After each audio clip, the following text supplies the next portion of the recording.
where I first got interested in watching you was critical race theory The boogeyman. because and I saw you had Christopher Rufo on, Yeah. who is sort of the guy, right? He's the guy who's been pushing this thing. And I noticed that you didn't use he wrote something, and I guess this, well, I don't know if it was a tweet or what it was. The goal is to have the public read something crazy in the newspaper and immediately think critical race theory. We have decodified the term and will recodify it to annex the entire range of cultural constructions that are unpopular with America. Now, doesn't that sound really dishonest to Yeah. you? I mean, Okay. you couldn't. It's like one of those old TV shows, where like the villain tells you his whole plan, and I definitely didn't like it before. I almost didn't believe it was real. So okay, so let me ask you this, because I love watching you interview people, and you very often bring on people who are publicly criticizing critical race theory and know nothing. Yeah. And it's fun to watch those. But Rufo knows shit, right? Yeah, Yeah, yeah. he knows shit He and knows his can shit. articulate a decent response to you. It wasn't like the other 9/10 of the people you have on, right? Right.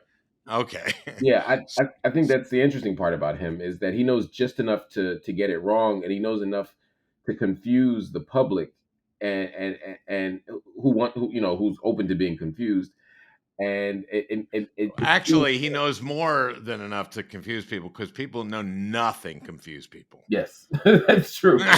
Right? All the time. Yeah. So, I mean, Youngkin confused people by saying, when I become governor, critical race theory stops being taught in our public schools. Right. So Youngkin knows next to nothing, I would assume, right? Yeah. Like, so for my audience and for my purposes, could you tell us sort of what the background of critical race theory is, and maybe start with the mischaracterization of it, which is what we're all familiar with. So that gives us a starting point. Right. No, I'm happy to do it, man. It's funny because even the liberals get it wrong sometimes when when they're trying to defend it, they'll say, "Oh, critical race theory just means teaching the truth," and it's like, no, that's actually not what it is.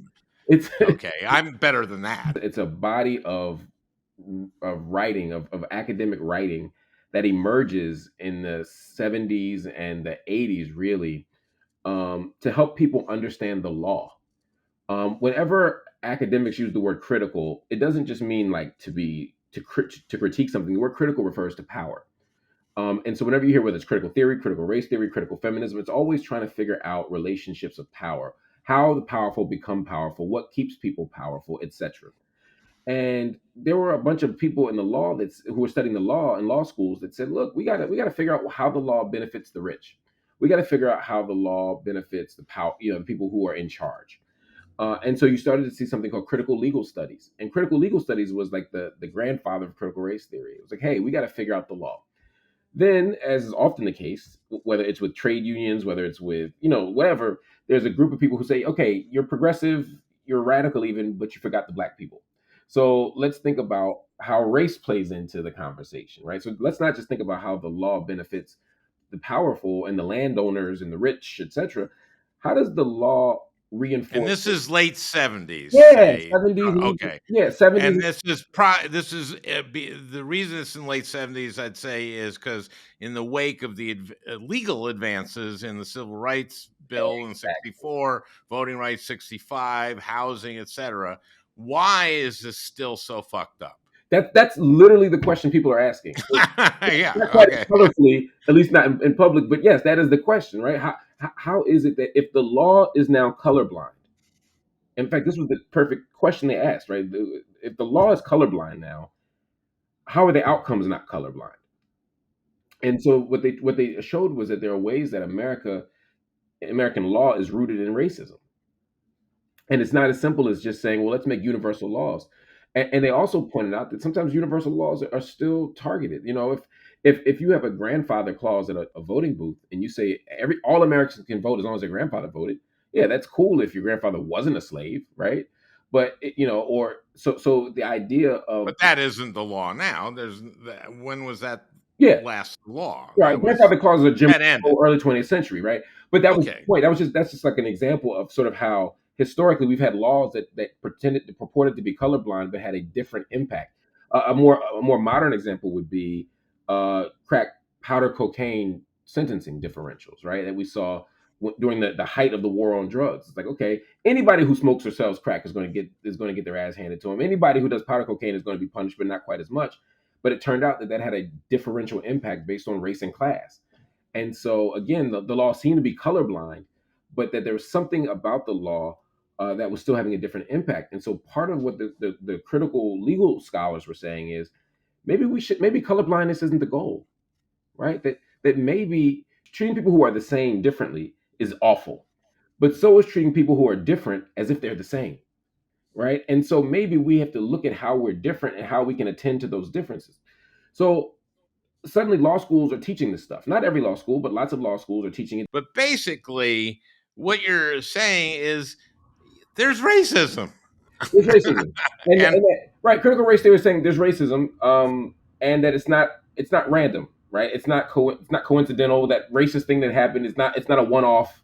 There's there's a long standing deal here. yes, The idea that when that the advancements we see in society is the result of something called interest convergence. In other words, when the state's interests intersect with ours, that's when good things happen. Like the state doesn't just like slave masters didn't like retire, right? Like they weren't like, you know what, this shit is we're over it. Let's just give people their rights back. And instead, there was a moment where Lincoln understood that the best way to save the Union was to end slavery. That's interest convergence, right? That we didn't do it at a moral conversion. We did it because we had to. And then all the civil rights, all the advances we've seen are the product of interest convergence, right? what the people who are so angry about critical race theory is they're saying, like, from now on, from this moment on forward, it doesn't exist. We're just going to pretend it doesn't exist so that you're judged just by the content of your character. As Martin Luther King said, he told us that. I wish white people could lose that speech. That's the one. It's like white people listening to Bob Marley all know like One Love, and they don't just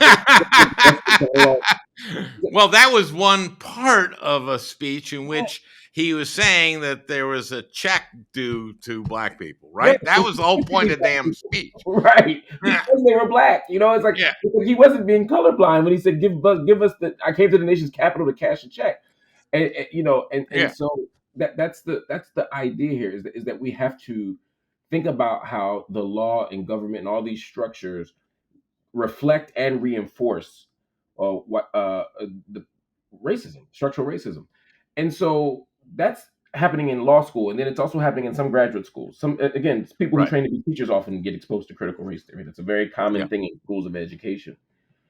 And then on this other side, there are these Republicans who are screaming that the sky is falling because they think that somehow this sophisticated theory and these ideas are being taught in elementary school. Now, is race being talked about in elementary school? Yeah. Is multiculturalism being taught? Sure. Are certain narratives of history being corrected? Absolutely. But that's not critical race theory. Their playbook is very simple, you know, and it's to take a random academic theory, attach it to a political moment, and make white people feel like their whiteness is in jeopardy, and that their status in America is in jeopardy by virtue of that, and they better go vote like hell to get rid of it. I like the Florida law that DeSantis proposed, which is that you can sue a teacher if the teacher makes a kid feel uncomfortable, discomfort about their race. And it's just, and I was just thinking, what is it like teaching American history in Florida after that law happens? Which is, would you say? Well, for about the first 250 years, there were certain people who worked for free, and no TJ, not like your unpaid internship at your dad's law firm. It wasn't That like was the Silicon voluntary. Valley internship. That was voluntary. And why are you crying, Ashley? I mean, that's um, it's amazing. It's amazing and very disturbing, and it's catching on. I mean, it's all over the place, right? How many states are doing this shit?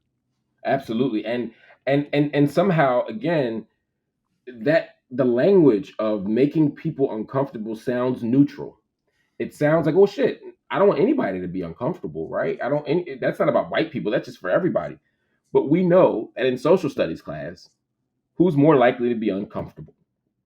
Who's more likely to be uneasy by the lesson, by a proper history lesson? And it doesn't mean that black people won't ever be uncomfortable, but what it means is that that's not the target of the legislation. That's not what we're expecting. I mean, a conversation about slavery could make a black person uncomfortable, right? But that's not what the legislation is about. And they know no black person is going to call the school district and say, you're teaching my kids that their ancestors were enslaved. Please stop it. It's much more likely that they're going to say, we got a call from a white parent who doesn't want to hear uh, that their ancestors were the enslavers. And that's what they're trying to ban. That's what they're trying to stop. And so they're trying to take away our power to name. They're trying to take away our power to narrate history properly. And we got to fight like hell to hold on to that right if we want to have any chance of a progressive future.